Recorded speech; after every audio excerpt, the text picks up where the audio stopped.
Teofimo Senior and Lopez said that they were going to help train him for this fight. What they gonna do? Fuck they gonna do? They ain't gonna do nothing. I did ask Teofimo what he thought of the fight, and he actually said that Tank would knock you out. Do you feel like their little, yeah, that Rolly was gonna knock you out? Teofimo need to worry about selling some tickets. He can't even sell tickets, and he about to fight in New York, and that only hold what 4,000. Tell him to sell some tickets, then holler at him. Bum ass nigga. Tank, how annoyed are you with Rolly Romero already? The promotion has just started. Is he starting to irritate you? You seem irritated by him. I ain't irritated. It's boxing. This will come with it. Do you feel like he's qualified to fight you with his resume so far? Hell no. Y'all know that.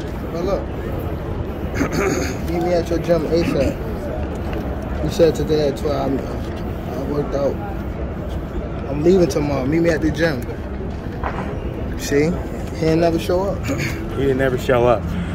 And does it matter if you were supposed to spar together? Why does everybody make such a big deal about something like sparring? What's the big deal? Because they know I run that gym when I'm there. They know that. I run that gym. How long were you and Tank? Obviously, you guys have been training at the Mayweather gym, or you've been there in and out. You know, when he see me face to face, he don't have that same energy.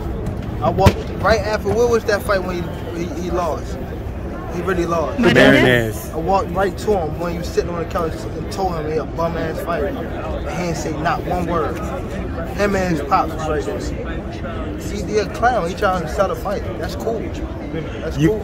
You've talked about. If he would have, y'all see the energy he got on Instagram. If he had that energy on Instagram and right here or pushing or anything, then it would have been different. He's scared.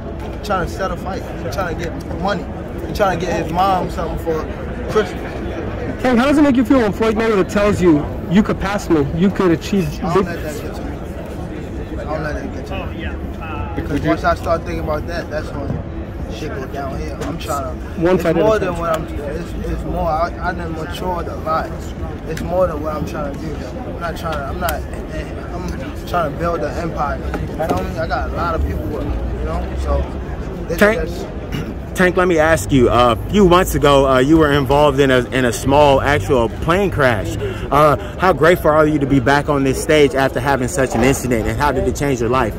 I'm definitely grateful for that, man. Everybody on that plane grateful, even the pilots, you know. So I'm definitely grateful. Definitely, you know, looking forward to do great things. It's meant for me to be here, you know. So I'm definitely taking advantage of that. Take us back to the moment. What do you remember about it? Take us back to the moment. I was playing with my best friend, one of my close best friends. So I was in the mood like playing. So when it happened, it was just so shocking, you know. But once I felt like the plane didn't actually like crash, like go in the air and then come down, then I'm like, all right, cool.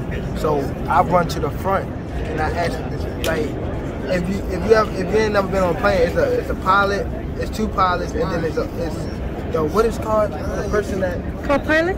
Co-pilot. Yeah, no, not the co-pilot. Stewardess. Yeah. So he was right in the middle, so it blocked the door of the plane. So I asked him like, what's going on? And he couldn't open the door, so I jumped up and kicked the door in to let everybody out. Because now I was thinking that the plane was gonna catch on fire. You know, so I'm definitely grateful for overall all that. And they say you sustained an injury. Was that where was it and how was it? No, I ran through the grass and it had like what is it called? Porcupine. Like cattails in your foot or something? That's it. Ain't nothing happened. And if you, I'm definitely grateful. I was gonna say, would you rather fought Jake Paul opposed to Rolly? You know, seeing that fact they're both, you know, trolls in your eyes. I mean, Rolly is actually a fighter. You know, so I'd rather fight Rolly than Jake Paul. A lot of the fighters in and around the division like to call your name out. Tank, is Rolly the bravest since he's the one that got the fight? Because no, Rolly is probably the luckiest. He's lucky. Like that's. Come on, bro. You should, like all the top guys. If this what is called 4 Kings. Who can actually draw people? Like, who do they really want to watch? You know what I mean? Like, who do they really want to watch? Me. They don't want to watch the update. Come on, bro. Everybody called me out because they want money. They want fame. They want, you know. that's cool.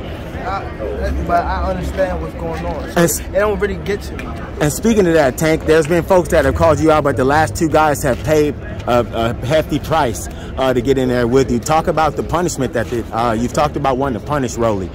Tell us about that. It's just regular boxing stuff. I see a lot of people saying stuff about like I'm scared to fight other people.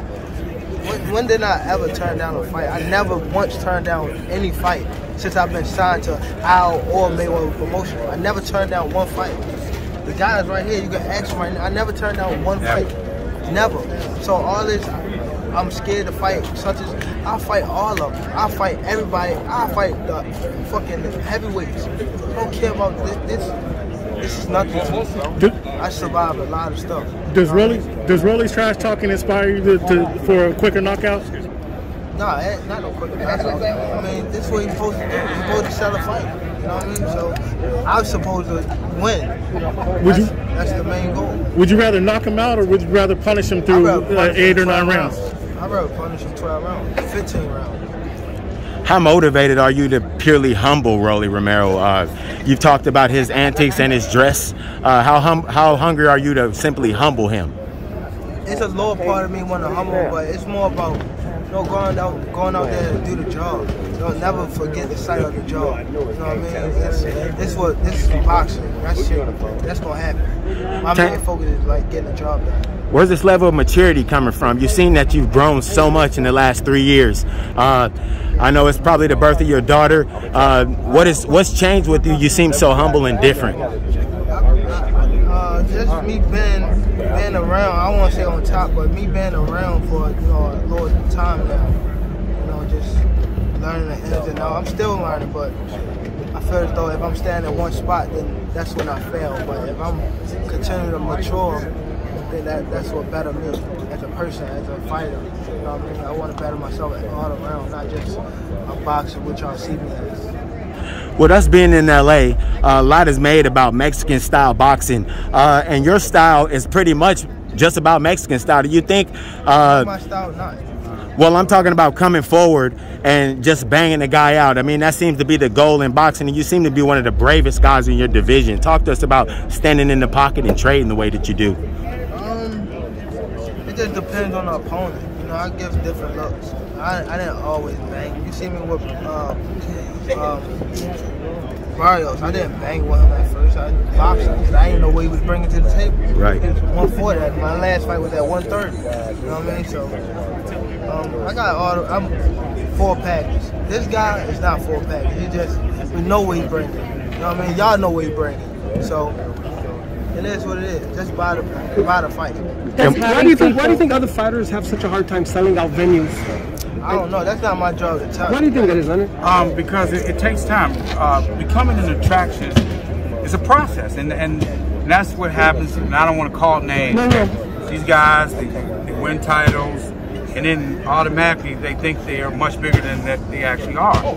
And over time, it will tell. We see there's one guy that's out there that's consistently doing it, and it's the guy sitting to my left. He's shown you that whether it be overseas in the UK, whether we go to New York, whether we go to Baltimore, whether we go to Atlanta, we come out here to LA. Who is this guy, Rich on Twitter? He's a clown. He's a clown. And when it comes down to that, and that's why you see that these guys, they can't even come nowhere close to what he's doing. When you actually look at it, you could say, go to this one particular company, you say, okay, in 2021, your top 5 fights, to this other company, your top 5 fights, you can put those 10 fights together, won't equal what he just did in Atlanta. And that's a fact. Would you respect the guys more if they just said what it was, that you are the fighter that brings the most money instead of the scared and the other narratives they try to bring around? Yeah, I think I respect them more because that's real. I mean, even if you feel like you're the better person, you know what I mean? It just every time they say something about me, it's negative. You see it, like it's basically jealousy. That's all it is. That's what it is. It's not about who's better. It's about jealousy. They want to be in my position. You know what I mean? But I know what it is. That's why I don't really talk about them. But I'm talking about me. you realize there's the boxing world on Twitter, which is a couple hundred people, and then there's the millions of fans that love you and follow you. Yeah, yeah. So that's what it really is. You know what I mean? It's boxing media that like I guess don't like me, and then it's just like other like outside of boxing that they love me. You know what I mean? That's why I went. It's not just small boxing. I mean, the people in boxing. I have the whole people. You know what I mean? That's what I'm really trying to do. I'm trying to keep building myself as a star. Household name. You know, I'm not worrying about who don't like me, because that's when I get caught up in that. Do you feel like Floyd saying you're gonna fight only in-house fighters that's gonna get in the way of you showing those other guys that you're much better than them in the ring? Well, let me cut you off with that. For starters, that whole statement was blown out of proportion. Is that in boxing is a business. Just because, again, what happens is that, you know, there are a lot of fighters out there. Tank is at the top of the game. Already at 26 years old, I don't have to keep on saying he's already one of the best fighters in the world. He's already the most exciting fighter in the world. And he's also, there's only one or two people that are ahead of him as far as being an attraction, and one of them is Canelo. Okay, and look how long he's been in the sport, and look how long what his fan base is. And Tank's just getting better and better each and every fight. That's why we're bringing this fight out here to LA. You know, some people say, oh, well, why did y'all go back to Atlanta? We know that, guess what? All those people from Atlanta, they're coming out here. They're coming out here, and they're gonna tune in the fans who aren't gonna be here. And that's what happens, is that when you continually try to progress as a pay-per-view fighter, become a household name. You're looking to build your base around the world, not in just one location. And there's a reason why the fans flock to him. Again, he's the most exciting fighter in the entire world. They are paying customers who love to see him fight.